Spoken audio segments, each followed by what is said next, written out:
உச்சநீதிமன்றத்தில் வழக்கு முடிந்த பிறகு விசாரிக்கலாம், அதுவரை கால அவகாசம் தர வேண்டும் என்று வாதிட்டதாக தற்போது மூத்த வழக்கறிஞர் வி. வில்சன் தெரிவித்திருக்கிறார்.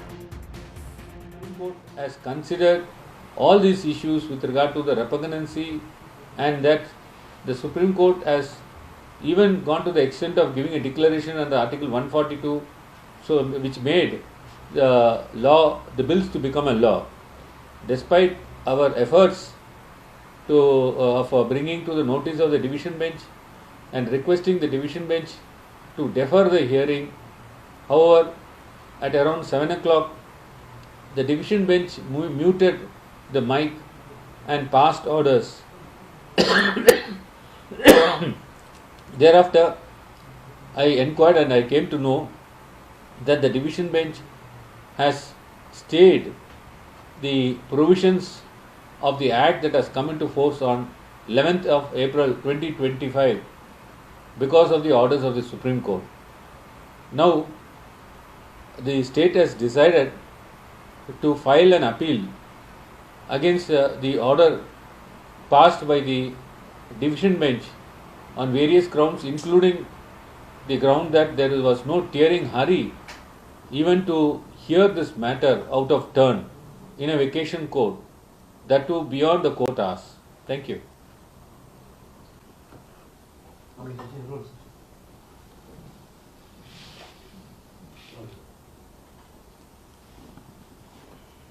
உச்சநீதிமன்றம் கடந்த 8ஆம் தேதி ஏப்ரல் மாதம் ஆளுநர் 10 மசோதாக்கள் சம்பந்தப்பட்ட வழக்கில் ஆளுநருடைய நடவடிக்கைகள் சரியானதல்ல, அரசியலமைப்பு சட்டத்துக்கு எதிரானது, அவர் குடியரசுத் தலைவருக்கு அனுப்பி வைத்தது சட்டத்துக்கு புறம்பானது என்றும், ஆளுநர் கொடுக்க வேண்டிய ஒப்புதலை உச்ச நீதிமன்றமே டீம் டு ஹாவ் கிராண்டட் அசன்ட் என்று உத்தரவு பிறப்பித்து அந்த 10 மசோதாக்கள் எல்லாம் கடந்த 11ஆம் தேதி ஏப்ரல் மாதம் சட்டமாகிவிட்டன.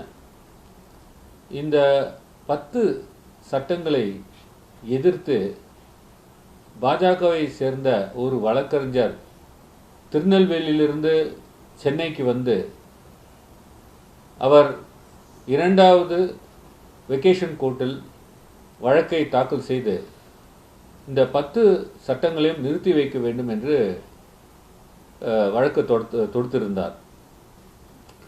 இந்த வழக்கு கடந்த 14ஆம் தேதி மே மாதம் நீதியரசர்கள் திரு ஜி.ஆர். சுவாமிநாதன் மற்றும் நீதியரசர் திரு லட்சுமி நாராயணன் முன்பு விசாரணைக்கு வந்தது.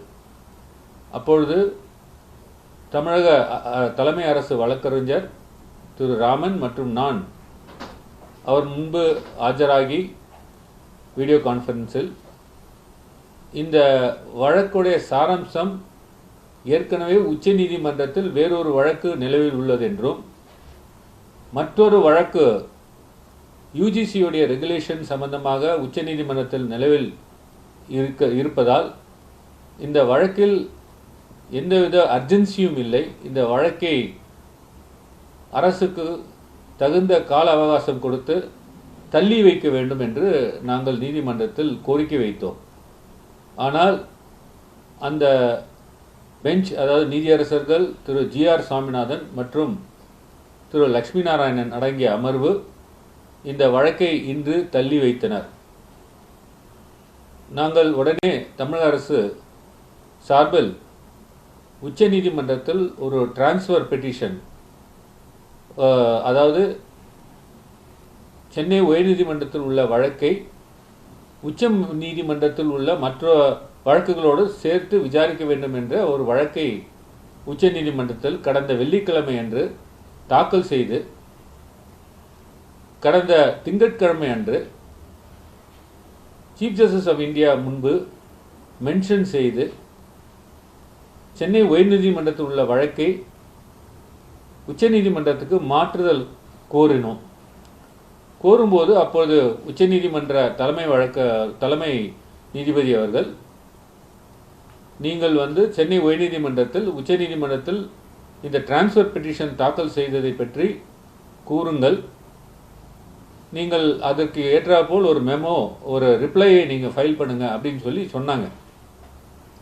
அதை ஏற்றுக்கொண்டு சென்னை உயர்நீதிமன்றத்தில் இந்த வழக்கு விசாரணைக்கு வரும்பொழுது உச்சநீதிமன்றத்தில் நாங்கள் இந்த வழக்கை மாற்றுதல் செய்ய கோரி தாக்கல் செய்த விவரங்களை ஒரு மெமோ மூலியமாக நாங்கள் தாக்கல் செய்தோம்.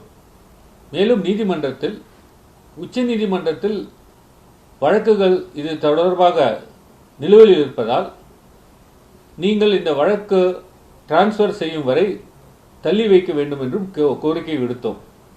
அது மட்டும் இல்லாமல் இந்த வழக்கில் மனுதாரர் ஒரு அரசியல்வாதி, அவர் பாஜகவை சேர்ந்தவர், ஒரு அரசியல் உள்நோக்கத்துடன் இந்த பொதுநல மனு தாக்கல் செய்யப்பட்டுள்ளது.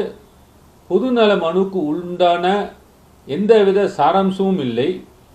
இந்த வழக்கு என்ன அர்ஜென்சி இருக்கிறது என்பது அந்த மனுவில் அவர் தாக்கல் செய்த அஃபிடவிட்டில் குறிப்பிடப்படவில்லை.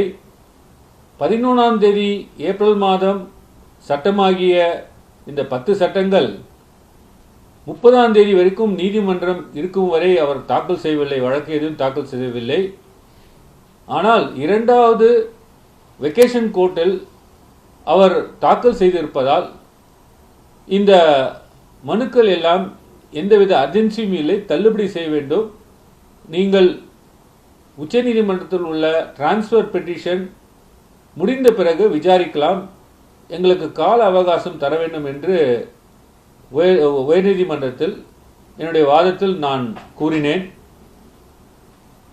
ஒரு கட்டத்தில் உயர்நீதிமன்ற நீதிபதிகள் அவர்கள் என்ன உத்தரவு பிறப்பிக்கிறார்கள் என்பது கூட எங்களால் கேட்க முடியவில்லை. ஏனென்றால் அவர்களுடைய மைக்கை மியூட் செய்து விட்டார்கள். என்ன உத்தரவு போட்டார்கள் என்று கூட தெரியவில்லை. அது முடிந்த பின்பு நான் மறுபடியும் கேட்டேன். அவர் ஆர்டர் அப்லோட் செய்த பிறகு பார்த்துக் கொள்ளுங்கள் என்று கூறிவிட்டார்.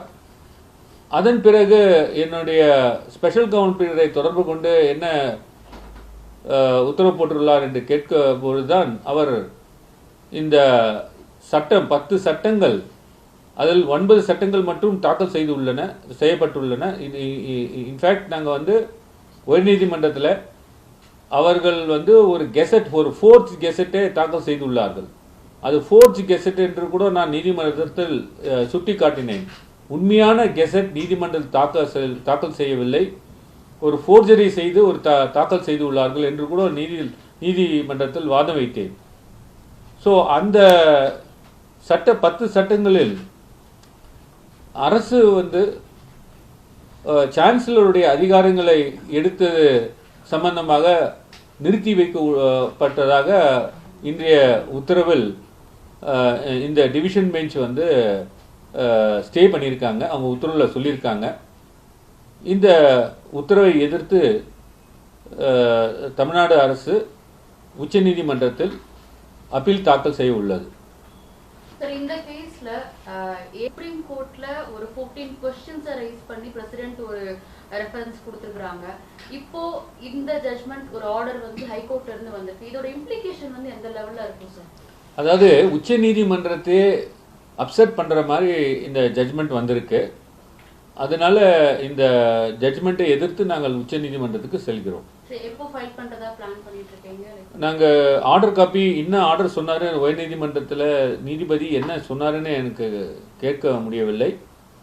என்னுடைய ஸ்பெஷல் கவுன்சிலர் பிறகு நான் தொடர்பு கொண்டு கேட்டபோது அவர் வைஸ் சான்சலர் என்ற வர இடம் எல்லாம் அரசு என்று போடப்பட்டுள்ள அந்த சட்டங்களில் உள்ள அந்த செக்ஷன்ஸை மட்டும் ஸ்டே பண்ணியிருக்கதா சொன்னாங்க. ஸோ இது உச்சநீதிமன்ற தீர்ப்புக்கு எதிரானதாகும்.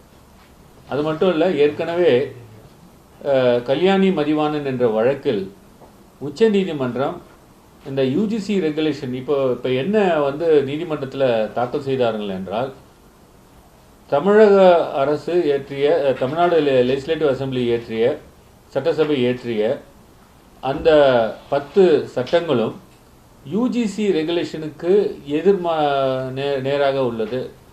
அதனால் அதை வந்து நிறுத்தி வைக்க வேண்டும் என்று கேட்டிருக்காங்க.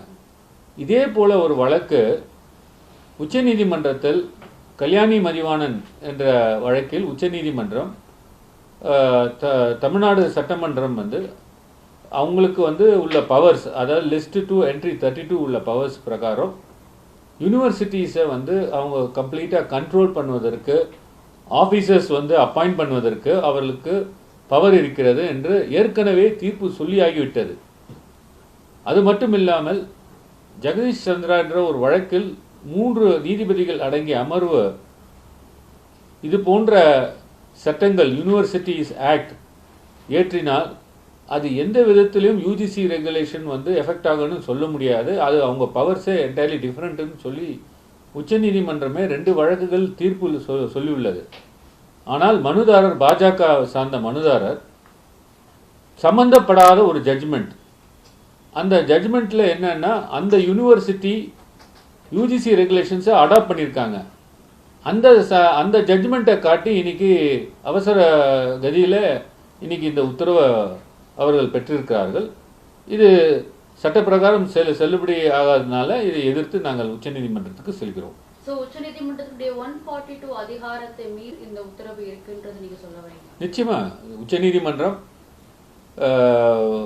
கடந்த 8ஆம் தேதி பிறப்பித்த உத்தரவுக்கு நேர் எதிர்மாறாக நீதியரசர்கள் GR சாமிநாதன் மற்றும் நீதியரசர் லட்சுமி நாராயணன் அவர்கள் இந்த உத்தரவில் சொல்லியிருப்பதால் தமிழக அரசு இதை எதிர்த்து உச்சநீதிமன்றத்துக்கு செல்லவிருக்கிறது. அதை ஓரிரு நாட்களில் அவர்கள் இன்னும் ஆர்டர் காப்பி, ஏன்னா இப்போ இன்னைக்கு தான் டிக்டேட் பண்ணாங்க, அவர் என்ன டிக்டேட் பண்ணுறாருன்னு கூட என்னால் கேட்க முடியல. அந்த ஆர்டர் காப்பி வந்து அப்லோட் ஆன பிறகு அந்த ஆர்டர் வைத்து உச்சநீதிமன்றத்தில் தாக்கல் செய்யப்படும். உடனுக்குடன் செய்திகளை தெரிந்து கொள்ள சன் நியூஸ் பெல் ஐகானை கிளிக் பண்ணுங்க.